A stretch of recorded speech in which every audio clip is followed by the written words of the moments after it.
নমস্কার বন্ধুরা, আমি বিপ্লব সরকার। আপনারা দেখছেন বাংলার শিক্ষা। তো আজকে আমরা এই ভিডিওর মাধ্যমে জানবো ইনকাম ট্যাক্স বিল 2025 উইথড্রল সম্বন্ধে। তো চলুন বিস্তারিত আমরা জেনে নিই ভিডিওতে।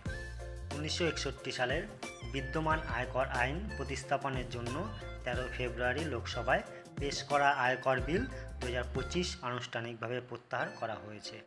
বিজেপি সাংসদ বৈজয়ন্ত জয় পান্ডার সভাপতিত্বে গঠিত সিলেক্ট কমিটির বেশিরভাগ সুপারিশ অন্তর্ভুক্ত করে আয়কর বিলের একটি নতুন সংস্করণ সোমবার সংসদে পেশ করা হবে।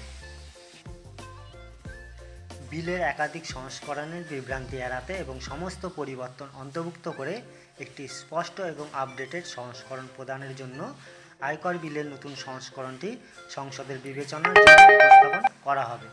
আইনটি পর্যালোচনার জন্য দায়িত্বপ্রাপ্ত সংসদীয় নির্বাচন কমিটির সদস্য মিস্টার পান্ডার মতে নতুন আইনটি পাশ হলে ভারতের দশকের পুরনো কর কাঠামো সহজ হবে, আইনি বিভ্রান্তি কমবে এবং ব্যক্তিগত করদাতা এবং এমএসএমইগুলিকে অপ্রয়োজনীয় মামলা এড়াতে সাহায্য করবে।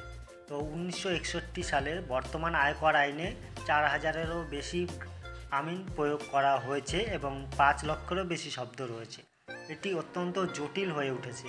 নতুন বিলটি এটিকে প্রায় 50% সরলীকৃত করেছে, যা সাধারণ করদাতাদের জন্য এটি পড়া এবং বোঝা অনেক সহজ করে তুলেছে।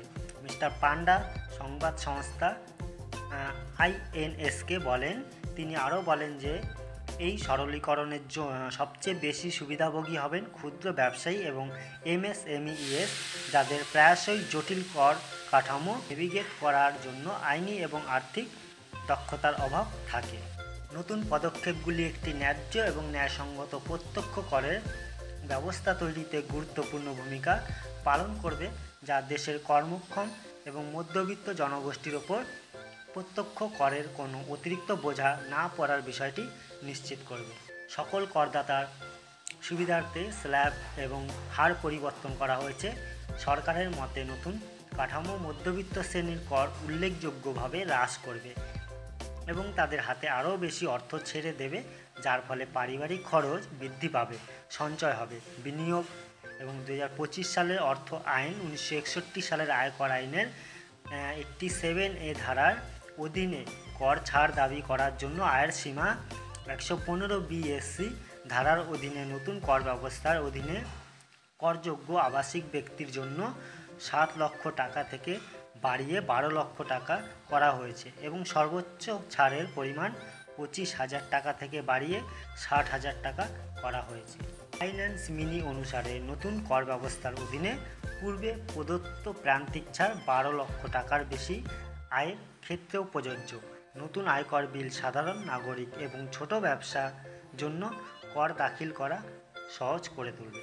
Thank you. এই ছিল ভিডিওটি। যদি ভালো লেগে থাকে তোমাদের, তাহলে একটা লাইক, শেয়ার এবং সাবস্ক্রাইব করে দিও আর সকলকে শেয়ার করে দিও, যাতে এই নতুন বিলটির সম্বন্ধে তারা সবাই জানতে পারে। Thank you.